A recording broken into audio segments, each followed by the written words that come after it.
kulanti wacan daawadayaal halkani waa janaalkeena halbeegga wararka waxaad ku soo dhawaataan wararkii ugu dambeeyay ee Soomaaliya iyo caalamka oo aad janaalkan ka daawanaysaan. haddii aad nagu cusub tahay waxaanu kaa codsanaynaa inaad subscribe inoo saarto muuqaalkan aad la wadaagto saaxiibada. wararka ugu waaweyn ee aanu xilligan idiin hayno waxaa ka mid ah faahfaahinno ka soo baxaya qarax uu fuliyay qof soo xirtay jaakadaha qarxa oo ka dhacay degmada Wadajir ee magaalada Muqdisho, iyo Turkiga oo si toos ah markan ugu biiraya dagaalka ka dhanka ah Al-Shabaab oo ay wadaan ciidanka dowladda Soomaaliya iyo dadka deegaanka oo is abaabulay. waa hagaag daawadayaal, haddii aynu markaa ku bilowno faahfaahinno dheeraad ah ayaa waxa ay ka soo baxayaan khasaaraha ka dhashay qarax goordhoweed ka dhacay magaalada Muqdisho. warar kala duwan ayaa waxa ay ka soo baxayaan khasaaraha ka dhashay qarax xooggan oo barqanimadii maanta ka dhacay degmada Wadajir ee gobolka Banaadir, kaasi oo si aad ah looga maqlay xaafadaha ku dhow goobta qarax uu ka dhacay. qaraxan ayaa waxaa lagu soo waramayaa in lagu weeraray afaafka hore ee xerada ciidanka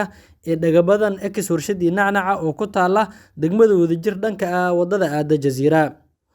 xerada Dhagabadan ayaa waxaa lagu tababaraa dhalinyarada ku biiraya ciidanka xoogga dalka, kuwaasi oo markaa lagu carbinayo in ay markaa ka qayb noqdaan howlgallada ciidanka ay sameynayaan. xeradan ayaa dhowr jeer hore sidan oo kale waxaa weeraro kala duwan lala beegsaday xilli ay socotay qorista ciidanka ama dhalinyarada doonaysa inay ku biiraan ciidamada qalabka sida. wararka qaarkood ayaa waxa ay sheegayaan in qaraxa uu ahaa mid ismidaamin ah oo uu fuliyey qof isku soo xiray jaakad walxaha qarxa lagu rakibay, waxaana haatan socda gurmad loo fidinayo dadka waxyeeladu ay kasoo gaartay weerarkaasi qaraxa ah. sidoo kale wararka ayaa waxay intaa ku darayaan in xilliga uu weerarka dhacaya ee xerada ku sugnaayeen dhalinyaro doonaysa inay ka mid noqdaan ciidanka xoogga dalka Soomaaliyeed, kuwaasi oo lagu diiwaangelinayay meel aan ka fogeyn goobta uu qaraxa ka dhacay, sida uu inoo sheegay mid ka mid ah dadka halkaa ku sugnaa. warar hordhac ah ayaa waxa ay sheegayaan in ka badan 10 ruux oo u badan dhalinyarada halkaa ku sugnayd markaa qaraxan ay ku dhinteen, halka ay ku dhaawacmeen tiro kale oo intaa ka badan sida goobjoogayaasha ay ku soo waramayaan. weerarkan ayaa waxa uu qayb ka noqonaya falalka amni darrada ah ee ka dhacaya caasimadda Muqdisho, waxa uuna dhanka kale ku soo aadaya xilli ciidanka dowladda federaalka ah ee Soomaaliya iyo dadka deegaanka oo isgarabsanaya ay wadaan howlgallo ka dhan ah dhaqdhaqaaqa Al-Shabaab, kuwaasi oo deegaano dhowr ah ay kala wareegeen oo ka kala tirsan gobolada Mudug, Galgaduud, Hiiraan iyo qaybo ka mid ah gobolka Boqol oo kacdoon looga soo horjeeda Al-Shabaab uu ka bilowday. wixii warar ah ee ku soo kordha qaraxa ee ka dhacay xerada Dhagabadan ex warshadii Nacnaca ee degmada Wadajir, faahfaahinta wararka dambe ayaanu idinkugu soo gudbin doonaa. markana Turkiga ayaa waxa uu markan si toos ah ugu biiray dagaalka ka dhanka ah Al-Shabaab ee ka socda Soomaaliya. dowladda Turkiga ayaa iminka waxa ay si toos ah ugu biirtay duqeymaha dhanka cirka ah ee lagu beegsanayo dagaalamayaasha kooxda Al-Shabaab, sida uu shaaca ka qaaday wasiirka arrimaha gudaha xukuumadda federaalk ee Soomaaliya Axmed Macalin Fiqi. wasiirka ayaa waxa uu sheegay in markii hore ay garab ka helayeen Mareykanka oo kaliya, balse iminka ay garab istaag buuxa ka heleen dowladda Turkiga oo ciidamo kala duwan u tababarta dowladda Soomaaliya. wasiir Fiqi ayaa waxa uu shaaca ka qaaday in diyaaradaha dagaalka ee dowladda Turkiga ay hawada ka caawinayaan ciidamada xoogga dalka ee howlgallada ka wada koonfurta iyo bartamaha dalka Soomaaliya. markii la arkay in dadka Soomaaliyeed ay wax iska celin karaan, waxaa garab istaag u muujiyay dowlado uu Mareykanka ugu horeeyo, waxaana ay fulinayaan duqeymo dhanka cirka ah kuwaasi oo la beegsanaya cadowga, uu yiri, si meel aysan gabaad uga helin.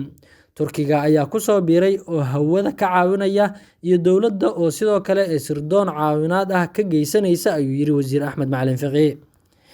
sidoo kale waxa uu intaasi ku daray in ay jiraan kooxo gaar ah oo ka soo horjeeda horumarada laga gaaray howlgallada iminka soconaya, isla markaana xagaldaacin ku wada abaabulka ciidan ee dowladda federaalka iyo dadka deegaanada oo is abaabulaya ay wadaan. wasiirka wasaaradda arrimaha gudaha xukuumadda federaalk Soomaaliya Axmed Macalin Fiqi ayaa dhanka kale waxa uu tilmaamay in aysan arrintaasi niyad jebin doonin, ayna sii wadi doonaan howlgallada ama dhaqdhaqaaqyada iyo gulufka ka dhanka ah kooxda Al-Shabaab. kooxo 3 ah ayaa shakigaas qaba. kooxda koowaad waa argagixisada nafteeda ayaa waxaas wada. kooxda labaad ee wax buunbuunisa ee shakiga qabto waa kuwo ku fashilmay nidaamkii hore oo Shabaab ogolaatay in dekedda Muqdisho canshuur ay ka qaataan, oo dhagaxaanta dhufaysyada la rabay baadiyaha in ay ku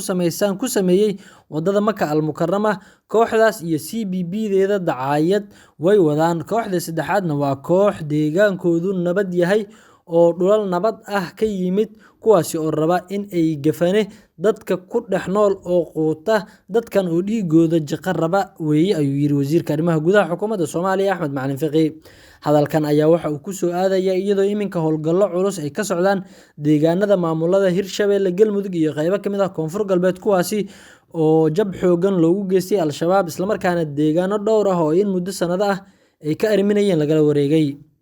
Dowladda Turkiga ayaa waxa ay qayb ka tahay dowladaha sida weyn u taageera dowladda federaalka ah ee Soomaaliya, waxaana lagu xasuustaa tababarada kala duwan oo ay siiyaan ciidamada qalabka sida qaybahooda kala duwan. Dowladda Turkiga ayaana si gaar ah waxa ay tababar iyo qalabeynba u siisaa ciidanka booliska sida gaarka ah u tababaran ee Haram Cad oo ka mid ah ciidamada booliska Soomaaliya, balse si gaar ah howlgallada u fuliya. Sidoo kale dowladda Turkigu waxa ay tababar iyo qalabeyn ciidanba siisaa ciidanka guutada Gorgor ee ka tirsan xoogga dalka Soomaaliya, kuwaasi oo ah laba qaybood, qayb militari ah iyo qayb u tababaran sida commandoska oo ay tababar heerkiisu sarreeyo kusoo siiyaan wadankooda Turkiga, gaar ahaan xerada ciidan oo ay ku tababartaan ciidanka midowga Yurub ee commandosta ee loo yaqaano Isbaarta. Dowladda Turkiga ayaa la ogyahay in wax badan ay ka bedeli karto natiijada dagaalka, maadaama ay qalab casri ah oo iyagu farsameeyeen ay haystaan.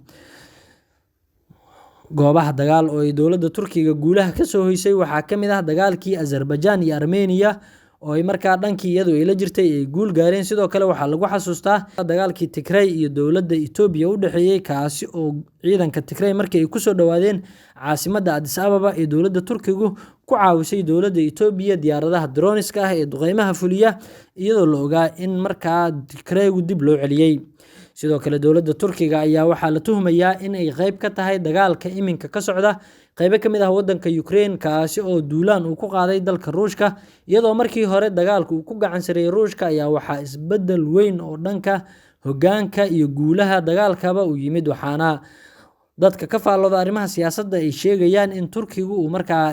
ku taageeray dowladda Ukraine diyaaradaha wax basaasay iyo kuwa duqeymaha fuliya, taasi oo dib u soo riixday ciidamadii Ruushka ee markii hore guulaha isdaba joog ah gaarayay.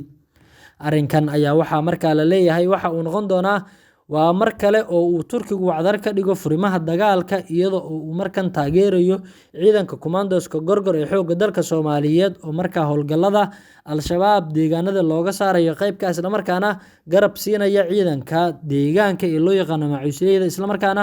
waxa ay diyaaradaha Turkigu markan ka mid noqonayaan kuwa markaa goobaha dagaalka wacdaraha ka dhigaya.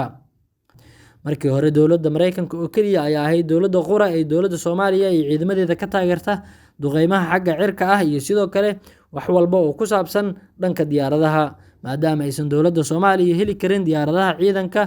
ee ka taageera arrimaha howlgallada, maadaama waddankeenu saaran yahay cunaqabateyn dhanka hubka ah. Guud ahaan daawadayaal, wararkii ugu dambeeyay ee xilligan Soomaaliya iyo caalamka halka ayaan kusoo gabagabaynaynaa. Intaan dib u kulmi doono waxaan idinkaga tegaynaa sida ay nabadgelyo.